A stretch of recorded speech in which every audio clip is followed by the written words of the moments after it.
لي صدري ويسر لي أمري واحلل عقدة من لساني يفقهوا قولي.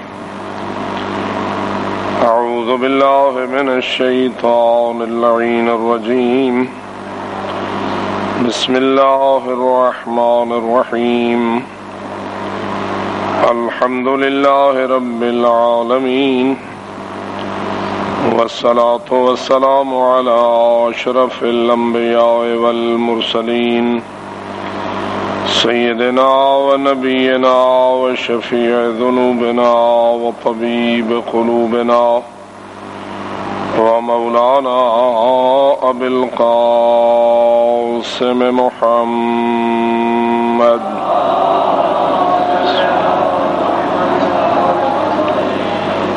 والصلاة والسلام على أهل بيته الطيبين الطاهرين المعصومين الغر الميامين المنتجبين المكرمين، الذين قال الله تعالى في حقهم: إنما يريد الله ليذهب عنكم الرجس أهل البيت ويطهركم تطهيرا.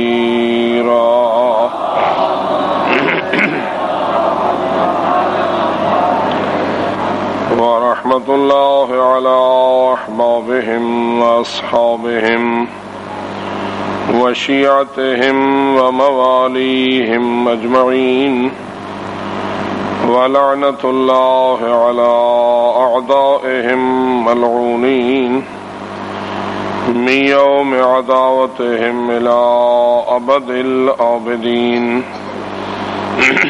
أما بعد، فقد قال الله تبارك وتعالى في كتابه المبين وخطابه المتين: بسم الله الرحمن الرحيم.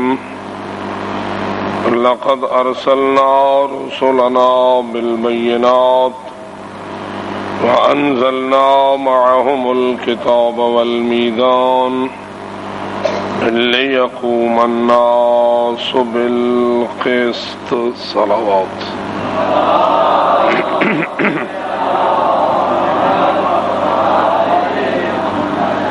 نعرہ تکبیر، نعرہ رسالت، نعرہ حیدری، نعرہ صلوات.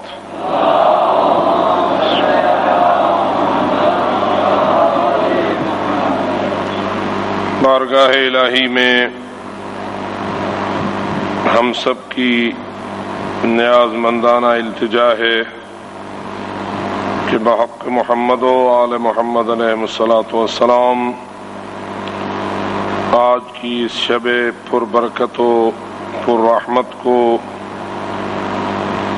ہم سب کے لیے باعث خیر و برکت قرار دے.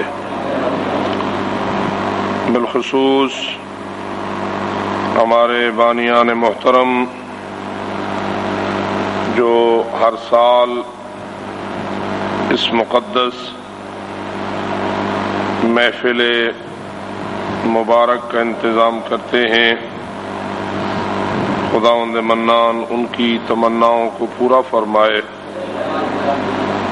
وہ اپنی جو بھی حاجات اپنے دل میں رکھتے ہیں، خداوند قاضی الحاجات ان کی حاجات کو پورا فرمائے. اپنے فرزندان و اولاد کے بارے میں، اپنے گھر اور امور کے بارے میں جو بھی ان کی دلی تمنائیں ہیں، خالق لم یزل ولا یزال بطفیل حضرت امام زمان علیہ الصلاۃ والسلام ان کی حاجات کو پورا فرمائے، انہیں اپنی تمناؤں میں کامیابیاں نصیب فرمائے، اور اس پاکیزہ سلسلے کو قائم اور دائم رکھنے میں اپنی نصرت اور تائید شامل حال فرمائے۔ اسی طرح واضح ہے کہ بہت سارے اور بھی ہمارے برادران ایمانی ہیں، مومنین ہیں، مومنات ہیں، جہاں بھی کبھی کسی سے رابطہ ہوتا ہے تو یقیناً سب ہی ہم سے بھی یہی کہتے ہیں اور آپ سب سے بھی یہی التماس کرتے ہیں، لہذا ہم سب کا فریضہ ہے کہ ہم جہاں اپنے لیے دعاؤں کا سلسلہ درگاہ الہی میں پیش کریں، وہاں اپنے ان تمام برادران و خواہران ایمانی کے بارے میں بھی بارگاہ احدیت میں ملتجی ہوں، اور ویسے بھی معصومین کی تاکید اور تلقین یہی ہے کہ آپ سب کو چاہیے کہ ایک دوسرے مومنین کے حق میں دعائیں مانگیں، اس لیے کہ اللہ کا دستور یہی ہے معصومین کے ارشادات کے مطابق کہ جو دعا آپ کسی مومن بھائی کے بارے میں مانگیں گے اللہ وہی دعا آپ کے حق میں بھی قبول فرمائے گا۔ جیسے کہ میں نے شاید پہلے بھی کئی مرتبہ اس روایت کو ذکر کیا اور آج دوبارہ اس کو عرض کیے دیتا ہوں کہ ایک مومن کو دوسرے مومن نے میدان عرفات میں دیکھا کہ وہ مصروف دعا ہے، لیکن اس کا انداز دعا اتنا دلکش اور اتنا دلربا ہے کہ مومن اس کو دیکھ کر رہ نہ سکا، اس کی دعا کے انداز پر فریفتہ ہو کر وہ اس کے قریب چلا گیا۔ جب قریب گیا تو اور اس کے تعجب میں یہ دیکھ کر اضافہ ہوا کہ اتنی مؤثر انداز سے دعا مانگنے والا مومن جو کچھ مانگ رہا ہے دیر سے اگر قبول ہو تو کیا پریشان ہونا چاہیے؟ پریشان نہیں ہونا چاہیے، گھبرانا نہیں چاہیے، بلکہ اگر اس روایت کا حوالہ لے لو کہ کبھی اللہ اس لیے قبولیت میں دیر کر دیتا ہے کہ اللہ کو دعا مانگنے والے کا انداز بڑا پیارا لگتا ہے، اس کا جو طریقہ کار ہے وہ بڑا محبوب ہے، لہذا تیرا گڑگڑانا، تیرا رونا، تیری تضرع، تیری زاری، تیرے آنسوؤں کا بہنا، تیرا بارگاہ الہی میں جھک کے اپنی تمناؤں کو مانگنا اور اپنی توبہ کے لیے کوشاں رہنا، اگر اللہ کو قبول ہو جائے اور اللہ اسے پسند کرے اور اس وجہ سے تیری حاجت کو ذرا دیر سے قبول کرے تو پریشان نہ ہو، اس لیے کہ تیرا درجہ بڑھ رہا ہے، تیرا مرتبہ بارگاہ الہی میں بلند ہو رہا ہے۔ کہیں ایسا نہ ہو کہ اللہ تیری اس لیے دعا کو جلدی سے قبول کر دے کہ اس کا انداز درست ہے، اس کی آواز مجھے ناپسند ہے، اس کا بولنا ہی مجھے ناپسند ہے، اے ملائکہ اس کو جلدی پہنچاؤ، اس کو اس کی حاجت تک جلدی پہنچاؤ، کیوں؟ اس لیے کہ مجھے اس کا بولنا ہی پسند نہیں ہے، اس کی آواز ہی مجھے پسندیدہ نہیں ہے۔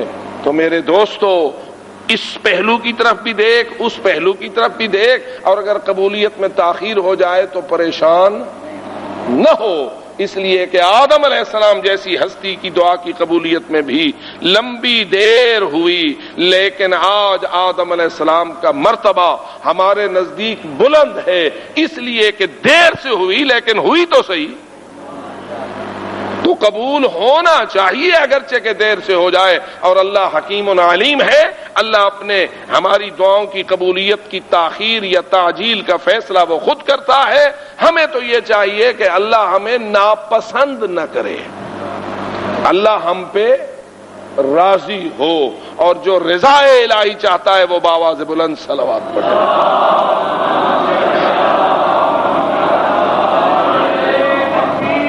اللہ اکبر.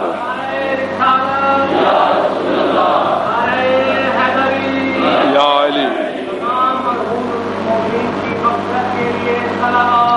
اللہم صل. یہ تمہیدی اور ابتدائی گفتگو تھی. تھوڑا سا آپ کو دعا کے فلسفے کی طرف اور دعا کے ایک پہلو کی طرف، توبہ کے ایک پہلو کی طرف، استغفار کے ایک پہلو کی طرف، تضرع و زاری کے ایک پہلو کی طرف متوجہ کرنا مجھے پسند آیا. میں نے متوجہ کر دیا. اگر آپ کو ناگوار نہیں گزرا تو بآواز بلند صلوات پڑھ لیں.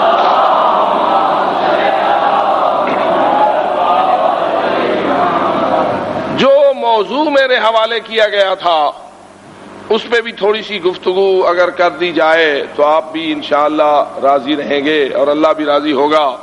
جو متوجہ ہیں وہ بآواز بلند صلوات پڑھیں.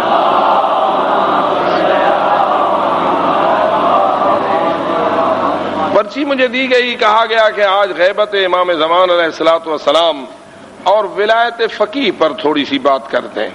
اگر آپ پسند کرتے ہیں تو بآواز بلند صلوات پڑھ لیں.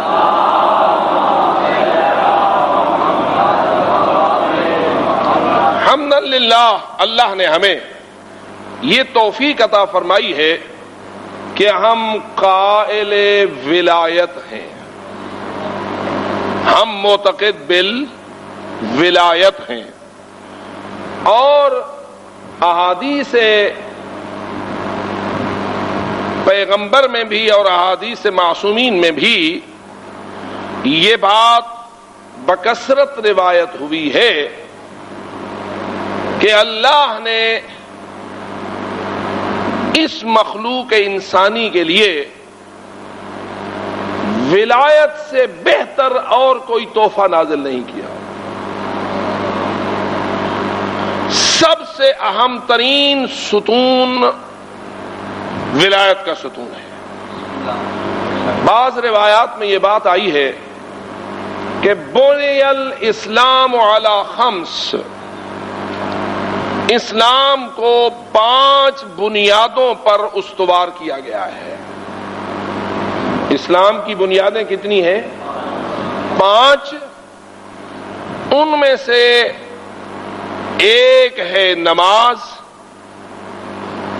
دوسرا ہے روزہ، تیسرا ہے حج، چوتھے ہے زکوٰۃ، اور 5ویں ہے ولایت. پتہ نہیں آپ نے یہ روایت پہلی مرتبہ تو نہیں سنی؟ بہت سارے شاید بیٹھے ہوں جنہوں نے پہلی مرتبہ سنی ہو، اور کئی ایسے ہوں گے جنہوں نے کہا پہلے بھی سنی ہوگی. بہرحال آپ سب نے سن لی. اگر تائید ہے تو بآواز بلند صلوات پڑھ لیں. شاید سامعین کے ذہن میں جب میں نے کہا تھا کہ بنی الاسلام علی خمس، 5 چیزوں پر اسلام کی بنیاد ہے، تو ان کی توجہ اصول دین کی طرف چلی گئی ہوگی، اور وہ 5 سمجھتے ہوں گے کہ کیا ہے؟ اصول دین ہے، توحید ہے، عدل ہے، نبوت ہے، امامت ہے، قیامت ہے. وہ بھی اپنے مقام پر درست ہے، اس میں کوئی شک نہیں. لیکن گویا اس سے نظر آتا ہے کہ اصول دین کے بعد بھی کوئی اور بنیادیں ہیں. اگر بندے کے اندر وہ چیز نہ ہو تو آہستہ آہستہ اسلام صاحب رخت سفر باندھ لیتے ہیں. ان میں پہلی چیز نماز ہے، دوسرا روزہ ہے، تیسرا حج ہے، اور چوتھا زکوٰۃ ہے، اور 5ویں ولایت ہے. بس معلوم ہوا کہ اگر نماز نہ ہو تو بھی انسان کے اسلام کا پایا ٹوٹ جاتا ہے، اگر روزہ نہ ہو تو بھی اسلام کا پایا گر جاتا ہے، اگر حج نہ کرے باوجود واجب ہونے کے تو بھی اسلام کا پاؤں جو پایا ہے وہ ٹوٹ گیا. اور یہی وجہ ہے کہ میں نے آپ کے سامنے یہ روایت کئی مرتبہ بیان کی ہے کہ حضرت امام جعفر صادق علیہ الصلوۃ والسلام نے فرمایا کہ اگر کسی شخص پر حج واجب ہو جائے اور وہ حج واجب ادا کیے بغیر مر جائے، فَلْيَمُتْ يَهُودِيًّا أَوْ نَصْرَانِيًّا، وہ یہودی یا نصرانی ہو کے مرے.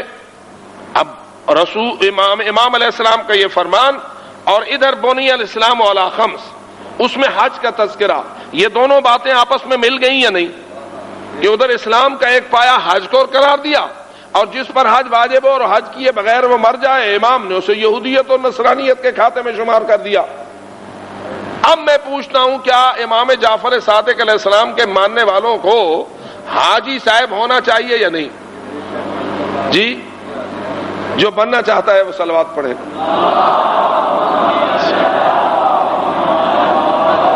گفتگو عرفات سے شروع ہوئی تھی آپ کے سامنے، اور عرفات ہی کے ساتھ جوڑ لگ گیا حج کا، اور حج کے ساتھ جوڑ لگ گیا اسلام کا، اور جو نہ کرے اس کے ساتھ جوڑ لگ گیا نصرانیت اور یہودیت کا۔ لہذا ان سب باتوں کو اگر ملا کے پڑھو گے تو بات ایک ہی آپ کو سمجھ آ جائے گی، اور جو سمجھنا چاہتا ہے وہ بآواز بلند صلوات پڑھے۔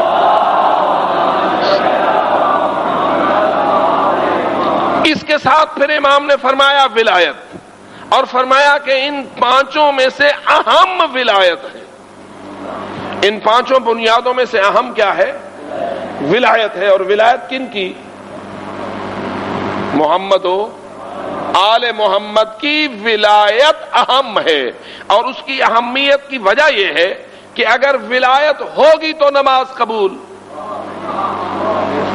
اگر ولایت ہوگی تو روزہ قبول، اگر ولایت ہوگی تو حج قبول، اگر ولایت ہوگی تو زکوٰۃ و خمس قبول۔ یعنی تمام عبادات اسلامی نہیں ہے قبول مگر ولایت کی بنیاد پر۔ لہذا جس دل میں ولایت محمد و آل محمد ہے اس کی نماز کی شان ہے، اس کے روزے کی شان ہے، اس کے حج کی شان ہے، اس کے زکوٰۃ و خمس اور دیگر تمام عبادات کی شان ہے۔ اور اگر نہیں ہے اس کے دل میں ولایت آل محمد تو پھر وہ نماز نہیں ٹکرے ہیں، روزہ نہیں بھوک ہے، حج نہیں چکر ہے،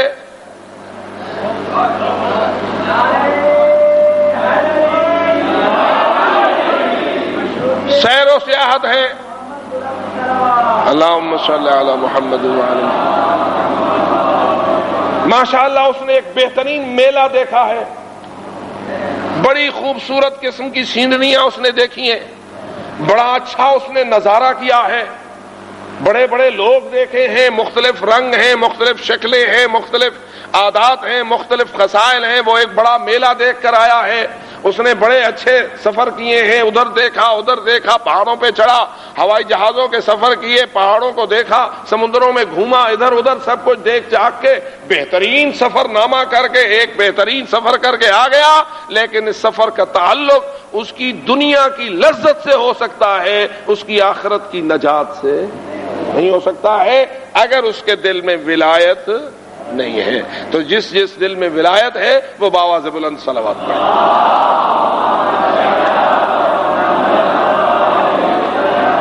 ولایت کی جب تشریح میں جاتے ہیں تو انما ولیکم اللہ ورسولہ والذین آمنوا الذین یقیمون الصلاة ویؤتون الزکاة وہم راکعون۔ تمہارا ولی کون؟ اللہ۔ تمہارے دل میں اللہ کی ولایت ہے؟ اس مسجد میں بیٹھنے والوں اور میری گفتگو کو سننے والوں، تمہارے قلوب میں اللہ جل شانہ کی ولایت ہے؟ اللہ تمہارا ولی ہے؟ جس کا اللہ ولی ہے وہ بآواز بلند صلوات پڑھے۔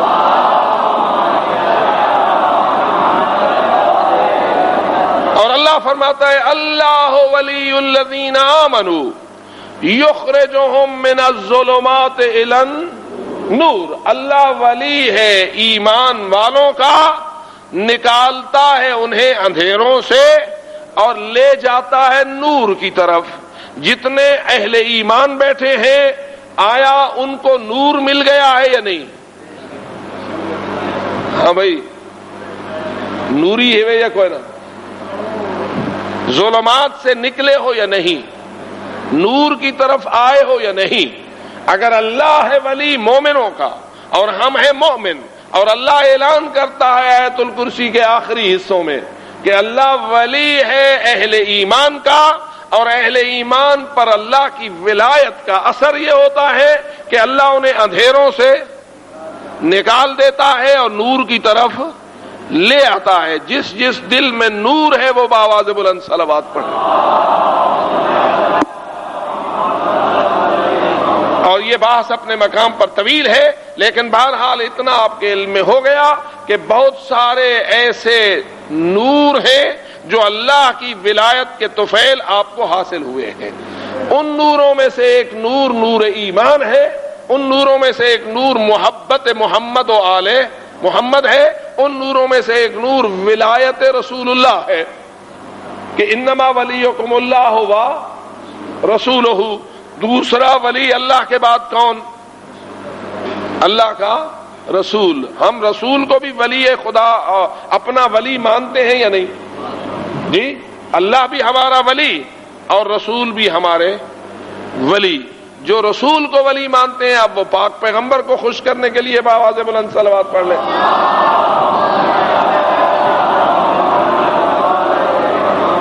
تو رسول اکرم صلی اللہ علیہ وآلہ وسلم کی جو ولایت ہے، آیا اس کا ولایت الہی کے ساتھ کوئی تعلق ہے یا نہیں؟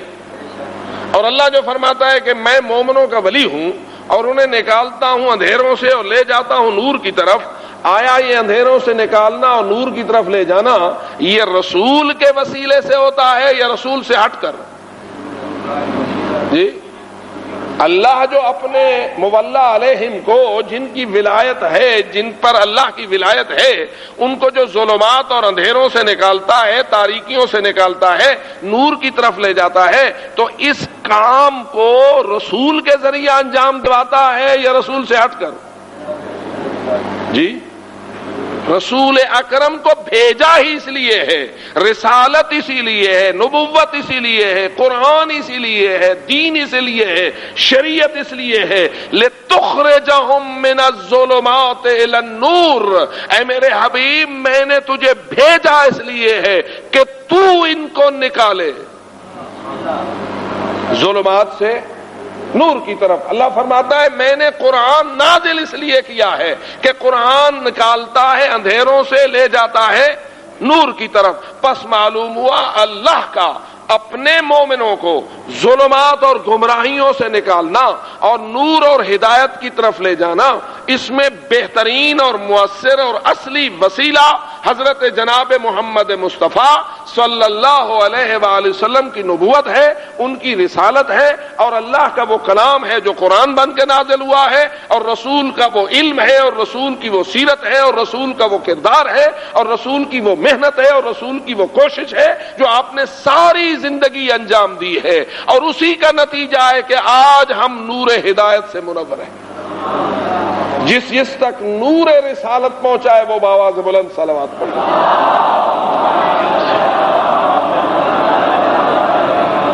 اللہ بھی ہمارا ولی ورسولہ، اور اللہ کا رسول بھی ہمارا ولی.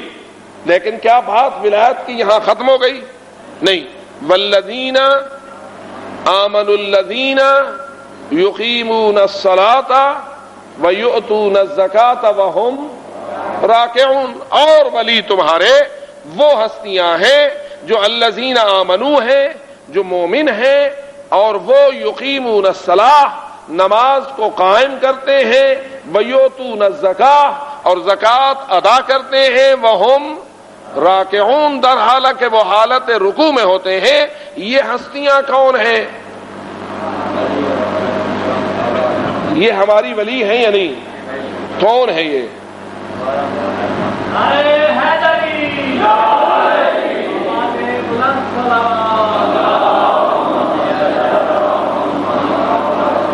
آج بھی آپ نے زیارت وارث پڑھنا ہے یا پڑھ چکے ہو گے، اور اس میں یہ جملہ کہتے ہو السلام علیک یا ابا عبداللہ اشہد انک قد اقمت الصلاۃ وآتیت الزکاۃ. یاد ہے؟ زیارت وارث میں یہ جملہ پڑھتے ہو یا نہیں؟ اور میری کوشش ہوتی ہے کہ جو کچھ آپ پڑھتے ہیں اس کا مفہوم بھی آپ کو سمجھ آنا چاہیے، اس کا آپ کے ذہن میں معنی اور مراد بھی ہونا چاہیے. آپ کیا گواہی دیتے ہیں امام حسین علیہ الصلوۃ والسلام کی طرف، ان کے روضہ مبارک کی طرف رخ کر کے اپنی انگشت شہادت کو بلند کر کے کچھ گواہیاں دے رہے ہوتے ہو یا نہیں؟ کربلا کی طرف آپ کا رخ ہوتا ہے، یعنی روضہ امام حسین کی طرف آپ کا رخ ہوتا ہے، اور انشاءاللہ آج بھی آپ اس زیارت کو یا پڑھ چکے ہوں گے یا ہے نا اعمال شب نیمہ شعبان میں زیارت امام حسین ہے یا نہیں؟ آپ جانتے ہیں کہ تمام ایسی مخصوص راتوں میں زیارت حضرت امام حسین کا بنیادی عمل دخل ہوتا ہے، اور تقریباً کوئی بھی شب عبادت ایسی نہیں ہے جس میں کہ امام حسین علیہ السلام کی زیارت کو عمل کا حصہ نہ قرار دیا گیا ہوا ہو۔ اور وہ سمجھنا چاہیے کہ ہم کیا کہہ رہے ہیں۔ یہ بہت بڑی مشکل ہماری یہ ہے کہ لوگ عربی پڑھنے سے تو محبت رکھتے ہیں لیکن اس کے مفاہیم کو سمجھنے کی طرف اتنی توجہ نہیں فرماتے، اور ہمارا طالب علموں کا یہ فریضہ ہے کہ ہم آپ کے سامنے ان حقائق کو بیان کریں۔ اس میں آپ یہ جملہ کہتے ہیں، اور کہتے ہیں اشہدو کے ذریعہ۔ کیا کہتے ہیں؟ اشہدو۔ اشہدو جہاں آپ کہتے ہیں مقام شہادت پر کھڑے ہو کر، تو وہ معمولی بات نہیں ہوتی ہے۔ آپ جہاں لفظ اشہدو کہتے ہیں دراصل آپ اپنے دل کے گہرے ایمان کا اظہار کر رہے ہوتے ہیں۔ اگر ہمارے دل میں اس بات پر ایمان نہ ہو اور ہم لفظ اشہدو بولیں تو اس لفظ اشہدو بولنے کا کوئی فائدہ نہیں ہے، بلکہ وہ برعکس چلا جائے گا، اس لیے کہ لفظ اشہدو بولنے کا حق اس کو حاصل ہے جس کے دل میں اس بات پر پختہ اور گہرا ایمان موجود ہو جس کے لیے لفظ اشہدو بول رہا ہے۔ مثلاً آپ آذان میں کہتے ہیں اشہدو اللہ الہ الا اللہ، تو یہ مؤذن کیا کہہ رہا ہوتا ہے، اور ہمیں بھی حکم ہے کہ مؤذن کہتا جائے تو تم بھی اس کے ساتھ ساتھ کہتے جاؤ۔ وہ کہے اشہدو اللہ الہ الا اللہ تو ہر سننے والا کہے اشہدو اللہ الہ الا اللہ، یعنی میں گواہی دیتا ہوں کہ اللہ ہی واحد لائق عبادت ہے اور کوئی لائق عبادت نہیں ہے۔ یہ گواہی دیتا ہوں کا مطلب کیا ہے؟ جو مجسٹریٹ کے سامنے گواہی دی جاتی ہے اس قسم کی گواہی، جو ججز کے سامنے جا کر گواہی دیتا ہے اس قسم کی گواہی، جو ہائی کورٹ اور سپریم کورٹ کے سامنے جا کر گواہیاں دی جاتی ہیں اس قسم کی گواہی ہے، یا اس گواہی کی شان اس سے بہت بلند ہے؟ اور اگر بلند ہے تو اس گواہی سے مراد کیا ہے؟ اگر تیرے دل میں توحید ہے اور تو اللہ کو یقیناً وحدہ لائق عبادت سمجھتا ہے تو تجھے اشہدو کہنے کا حق حاصل ہے اور تیرے اشہدو کی شان ہے۔ اور اگر تیرے دل میں کچھ اور ہے اور تو اشہدو اللہ الہ الا اللہ کہتا ہے تو تیرا اشہدو کوئی فائدہ تجھے نہ دے گا۔ اس لیے کہ میں پھر دوہرا رہا ہوں کہ اشہدو کہنے کا حق اس کو حاصل ہے جس کے دل میں اس بات پر گہرا پختہ اور حقیقی ایمان موجود ہو۔ یہی اشہدو اللہ الہ الا اللہ میں ہے، یہی اشہدو ان محمد الرسول اللہ صلی اللہ علیہ وآلہ وسلم میں ہے، اور یہی بات اشہدو ان امیر المومنین و امام المتقین علی ولی اللہ میں ہے۔ اب ہم زیارت وارث کی طرف پلٹتے ہیں۔ زیارت وارث میں ہم کیا کہتے ہیں؟ جو جملہ میں آپ کی خدمت میں تلاوت کر رہا تھا وہ کیا؟ اشہدو انک قد اقمت الصلاۃ وآتیت الزکاۃ وامرت بالمعروف ونہیت عن المنکر۔ میں گواہی دیتا ہوں، یعنی کیا مطلب؟ میں گہرا پختہ اور مضبوط ایمان رکھتا ہوں اس بات پر کہ اے میرے مولا امام حسین، آپ نے میدان کربلا میں جو سر کٹایا اور اپنا پورا خاندان قربان کیا اور اپنی پوری پردہ داروں کو زندان تک پہنچوایا اور قیدیں تیرے خاندان نے نبھائیں، شہادت اور اسارت سے یہ ساری ہستیاں گزریں، تو ان کا مقصد کیا تھا؟ میں ایمان رکھتا ہوں اور گواہی دیتا ہوں کہ آپ نے اس اسارت و شہادت کے ذریعہ نماز کو قائم کیا۔ کیا خیال ہے؟ وزن گھٹ گیا شہادت کا یا بڑھ گیا؟ جی یہ جو جملہ آپ نے کہا کہ اے مولا امام حسین، آپ نے اتنی قربانیاں دیں اور ان قربانیوں کے ذریعہ آپ نے کیا کیا؟ اقمت الصلاۃ، آپ نے کیا کیا؟ نماز کو قائم کر دیا۔ یہ چیز آیا امام معصوم کی شہادت کی عظمت اور وزن کو بڑھا رہی ہے یا کم کر رہی ہے؟ یہ تو تجھے اب سوچنا ہوگا نا کہ اقامت الصلاۃ اگر کوئی وزنی چیز ہے اور وہ ایک اہم ترین مقصد ہے کہ جو شہادت مظلوم کا مقصد ہو سکتا ہے، جو اسارت دختر زہرا کا مقصد ہو سکتا ہے، تو پھر تو تیری نگاہ میں نماز کی عظمت بہت عظیم ہے اور تو اس کو شہادت کا مقصد مان کر نماز کی عظمت کا قائل ہے۔ اور اگر تیرے سامنے مقرر آتا ہے نماز میں کیا رکھا ہے، پتہ نہیں ناراض ہو گئے آپ؟ ایسا ہو رہا ہے آج کل یا نہیں؟ جی، تیرے ہزارہا بلکہ لاکھوں روپیوں سے خریدے ہوئے بہت سارے خطیب آیا تجھے یہی درس دے رہے ہیں یا نہیں، اور یہی سبق پڑھا رہے ہیں یا نہیں کہ نماز میں کیا رکھا ہے؟ اب مجھے بتا کہ یا تو زیارت وارث غلط ہے، اور یا یہ بدتمیز خطیب غلط ہے، یا اس کی باتیں غلط ہیں، اس کا بیان غلط ہے، اس کی فکر غلط ہے، اس کی سوچ غلط ہے، اس کا سارا سلسلہ غلط ہے، اور جو اس غلط کو عبادت سمجھے، غلط بھی کبھی عبادت ہوتا ہے، حق ہوتا ہے عبادت، کبھی باطل عبادت نہیں ہو سکتا۔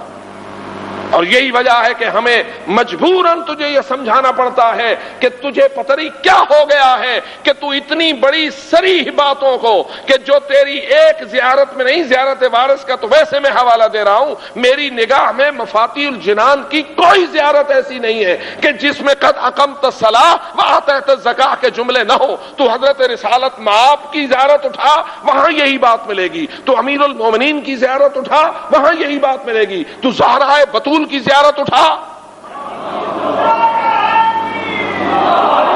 وہاں یہی جملہ تجھے ملے گا۔ چہاردہ معصومین، بلکہ آج اگر جاؤ اور حضرت امام خمینی رضوان اللہ تعالی علیہ کے مزار پر جو زیارت علماء نے لکھی ہے، اور تجھے کہا ہے کہ اس فرزند زہرا کہ جس نے دین کی بہت بڑی خدمت کی ہے اس گئے گزرے دور میں، کہ چھین لیا ہے امریکہ جیسے درندے کی منہ سے،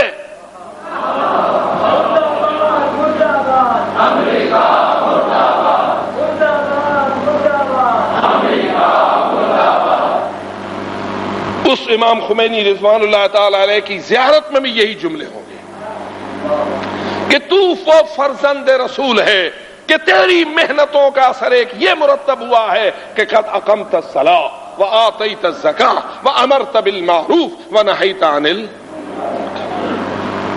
تو اس لیے عزیزان گرامی، ان باتوں کو معمولی نہ سمجھو، ادھر اس آیت کریمہ کو پڑھو، انما ولیکم اللہ ورسولہ،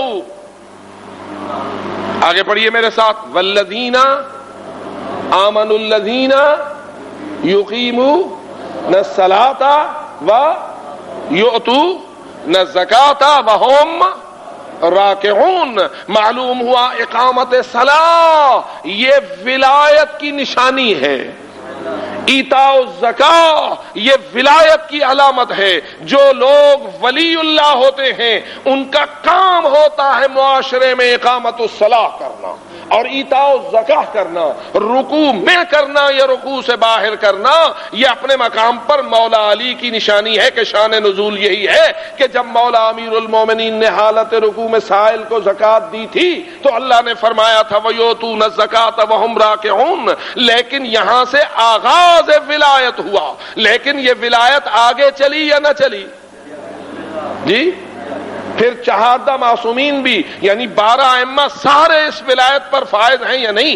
بس معلوم ہوا مشن اولیاء اللہ کا، جنہیں اللہ نے ہمارا ولی بنایا ہے، یہی ہے کہ وہ اپنی زندگیوں کو وقف کرتے ہیں نماز کو قائم کرنے کے لیے اور زکوٰۃ کے نظام کو نافذ کرنے کے لیے۔ بہت سارے لوگ نماز کے قائم کرنے کے مفہوم کو بھی گڑبڑ کر دیتے ہیں اور نہیں سمجھتے ہیں نماز قائم کرنے کا مطلب کیا ہے۔ اس کو میں تھوڑا سا یوں سمجھانے کی کوشش کروں گا، جو متوجہ ہیں وہ بآواز بلند صلوات کریں۔ ایک دوسرا محاورہ ہے عدل قائم کرنا، ہے نا محاورہ؟ کیا قائم کرنا؟ عدل، عدل کو قائم کرنا. یہ عدل قائم کرنے والے کون ہوتے ہیں؟ بنیادی طور پر عدل قائم کرنا کن کا فریضہ ہے؟ ججز کا فریضہ ہے نا، جو عدالتوں پر بیٹھتے ہیں ان کا فریضہ بنیادی طور پر ہے کہ وہ عدل کو قائم کریں. ایک جج، ایک منصف، ایک قاضی، اس کو آپ جسٹس کہیں، جو بھی لفظ آپ استعمال کریں، وہ کتنے فیصلوں میں عدل کرے تو ہم دنیا کو ٹھوکریں مارتا ہے، عزت اس پر عاشق ہو جاتی ہے، اور نصرت الہی اس پر نازل ہو جاتی ہے. اور ان تنصروا اللہ ینصرکم ویثبت اقدامکم کا ایک مشن مجاہدین حزب اللہ میں مثل روشن سورج کی طرح نظر آ رہا ہوتا ہے. یہ کیا چیزیں ہیں؟ کیا یہ تیرے مکتب اور علماء کی عظمت کو ثابت نہیں کر رہی ہیں؟ اگر سیرت امیر المومنین تیرے سامنے علی کی عظمت کو روشن کرتی ہے تو سیرت شاگردان علی تیرے سامنے شاگردان علی کی عظمت کو روشن کرتی ہے. پتہ چلتا ہے کہ عمار ابن یاسر کون ہے، پتہ چلتا ہے کہ ابو ذر غفاری کون ہے، پتہ چلتا ہے کہ حضرت اویس قرنی کون ہے. جیسے ان کا کردار ہے، آج تیرے سامنے یہ کردار اپنے آپ کو منوا رہے ہیں. اور واضح ہے امریکہ بے ایمان کسی کو خریدنے کے لیے کتنے پیسے دے سکتا ہے؟ جی، اگر حسن نصر اللہ کو اسرائیل خریدنا چاہے تو کتنے میں خریدنے کے لیے راضی ہو جائے گا؟ بولو بھائی، میں ذرا تصویر کے اس رخ کو آپ کے سامنے لا رہا ہوں. اگر حسن نصر اللہ بکنے لگے اور اسرائیل اس کو خریدنا چاہے تو کتنے پیسے دینے پر تیار ہو جائے گا؟ جی، لیکن مجھے بتا، خریدنے والا خرید سکا؟ جی، بکنے والا بک گیا. اس کو کہتے ہیں کچھ لوگ وہ ہوتے ہیں جو اپنی جانیں رضائے خدا کے لیے بیچ دیتے ہیں.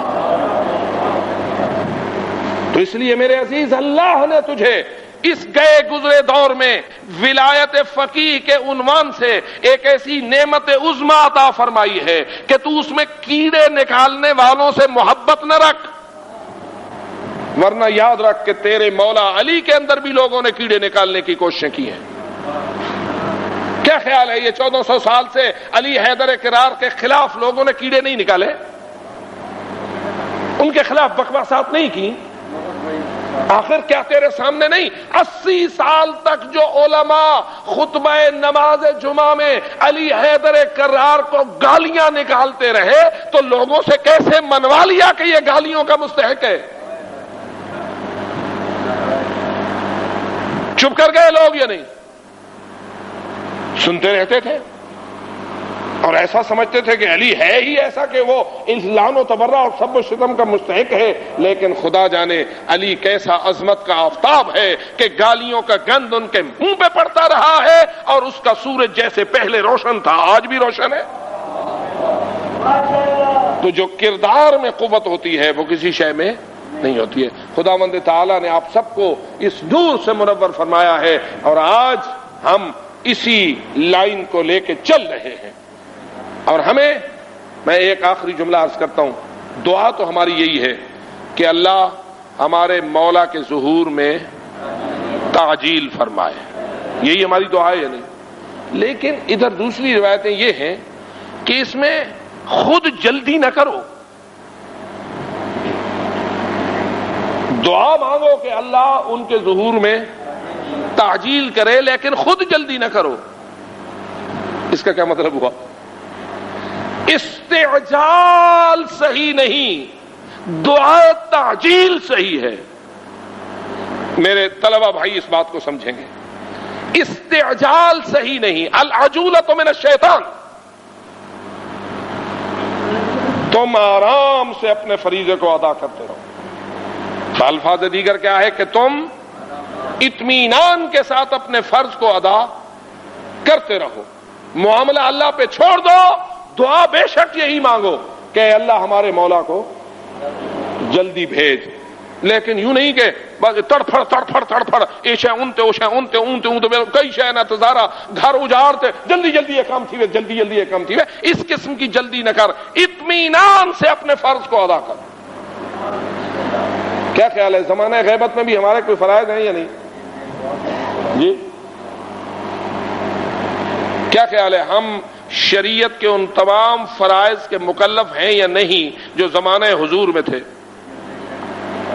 جی جو 11 ائمہ کے ادوار حضور میں تھے وہ سارے فرائض آج ہم پر ہیں یا نہیں؟ جی یا ان فرائض میں کوئی تبدیلی آ گئی ہے؟ تمام واجبات ویسے واجبات ہیں یا نہیں؟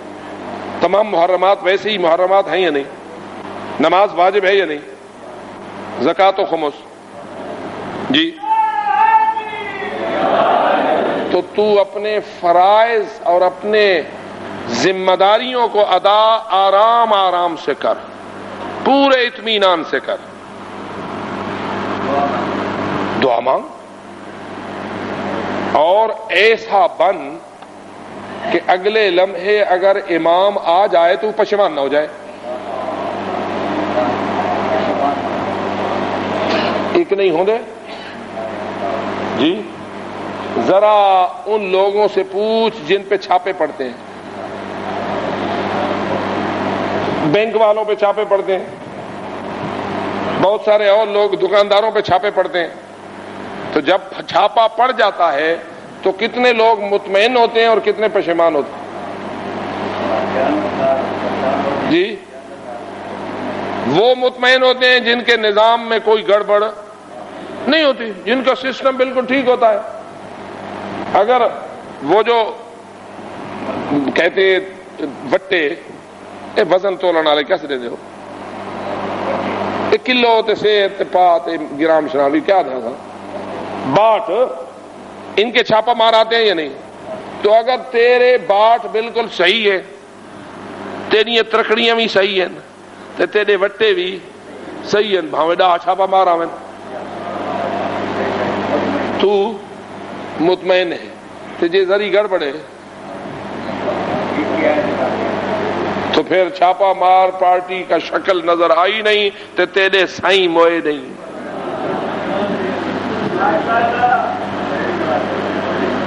اب پشیمان ہوتا ہے نا انسان, جب انسان کا اپنا سسٹم خراب ہوتا ہے, جب انسان کی اپنی ذمہ داریوں کی ادائیگی میں کمزوریاں اور نقائص ہوتے ہیں تو اس وقت واضح ہے کہ آنے والے کے آنے کے بعد انسان پشیمان ہوتا ہے. لہذا اے امام زمان عجل اللہ تعالی فرجہ الشریف کی جلدی ظہور کی دعائیں مانگنے والے اپنے آپ کو ایسا بنا کے رکھ کہ اگر اگلے لمحے امام آ جائیں تو نادم نہ ہو.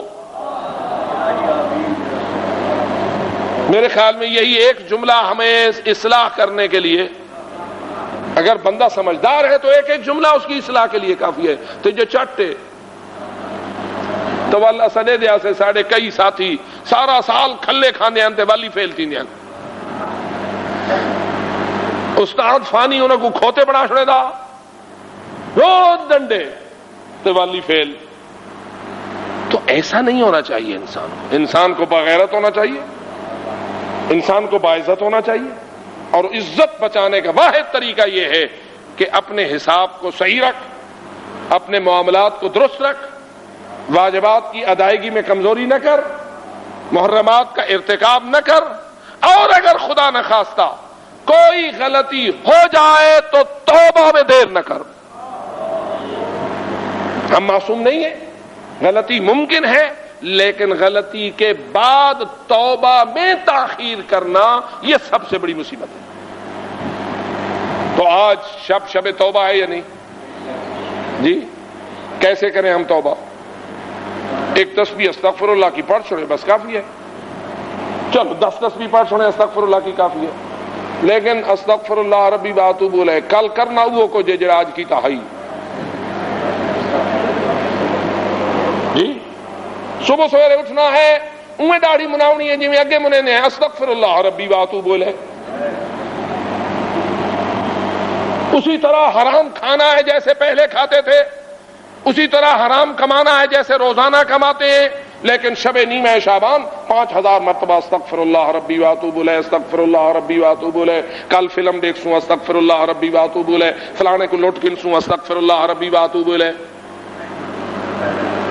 زبان سے تو نہیں کہے گا، لیکن تیرے دل کے ارادے اور تیری عادتیں تو اللہ جانتا ہے. اگر اپنے نئے سسٹم میں تبدیلیاں لانے کا پختہ ارادہ کر کے اپنے گناہوں سے اپنے آپ کو پاک کرنے کی مضبوط نیت کر کے استغفار پڑھے گا تو یہ استغفار ہوگا.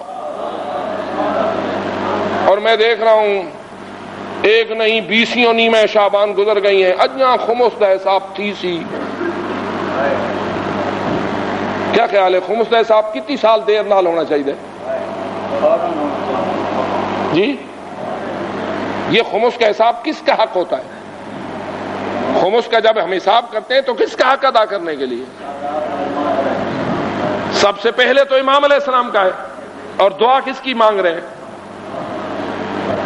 یہ جو دعا ہم مانگ رہے ہیں آج شب نیمہ شعبان ہے، کس کی آمد کی اور کس کی ظہور کی دعا مانگ رہے ہیں؟ اسی امام کی جس کے امام کے حق کو ہم خمس میں امام کہتے ہیں. اور پروگرام ابھی 10-20 سال گزر چکا ہے، امام کا حق دینے کا پروگرام ابھی تک نہیں بنا ہے. بڑھتا جا رہا ہے، بڑھتا جا رہا ہے، بڑھتا جا رہا ہے. ہماری زمینوں کی شکل میں کنورٹ ہو رہا ہے، ہماری کوٹھیوں کی شکل میں تبدیل ہو رہا ہے، ہمارے کاروبار کے سودوں کی شکل میں مال امام تبدیل ہو رہا ہے.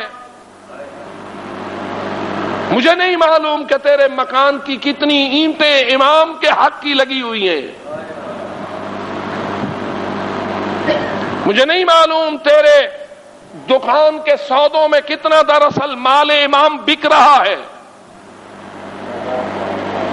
غلط تھا بیٹا.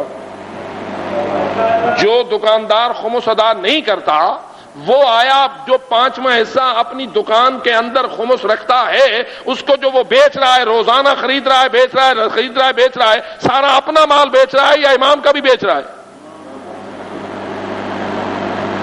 دسو.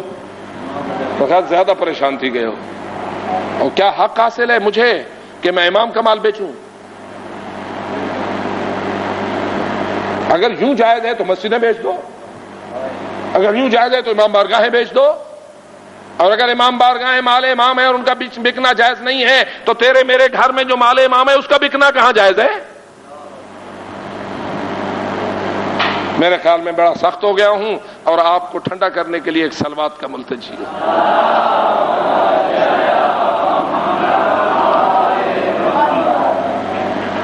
خداوند منان ہم سب کو اس ولایت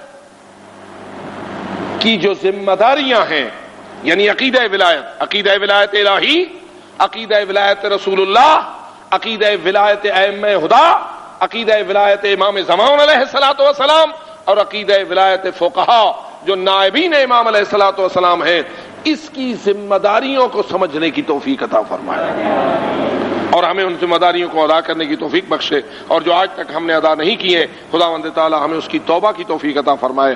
اور توبہ کا اصل مقصد یہ ہے کہ نیت تیری خالص ہونی چاہیے اور اپنے آئندہ پروگرام کو صحیح اصولوں کے مطابق چلنے کا پکا عہد اپنے اللہ سے کر اور خدا سے یہ کہہ دے کہ اے اللہ سابقہ غلطیوں کو تو معاف فرما، آئندہ ان غلطیوں سے پاک رہنے کا میں تجھ سے وعدہ کرتا ہوں. اور اگر اس میں تو خالص ہو جائے گا تو بخشش بالکل آسان ہے اور اس میں کوئی شک و شبہ نہیں ہے. خداوند تعالی ہم سب کو اور ہمارے بزرگان کو مغفرت کاملہ سے سرفراز فرمائے. اے اللہ ہماری حاجات کو بھر لا اور ہماری مشکلات کو سہل و آسان فرما. پوری دنیا اس وقت مشکلات میں گھری ہوئی ہے. امت مسلمہ اور بالخصوص مکتب آل محمد پر عمل کرنے والے مصائب و آلام میں گھرے ہوئے ہیں. خداوندہ ان مصائب و آلام کو دور فرما اور حضرت امام زمان عجل اللہ تعالی فرج و شریف کے وسیلے سے ہماری مشکلات کو جلد از جلد آسان فرما. ہماری حاجات کو بھر لا اور ہماری مشکلات کو سہل و آسان فرما. بیماروں کو شفائے کامل سے سرفراز فرما. لکھا ہوا ہے کہ شبر عباس صاحب کے بچے کا آپریشن ہے. خداوند اس آپریشن کو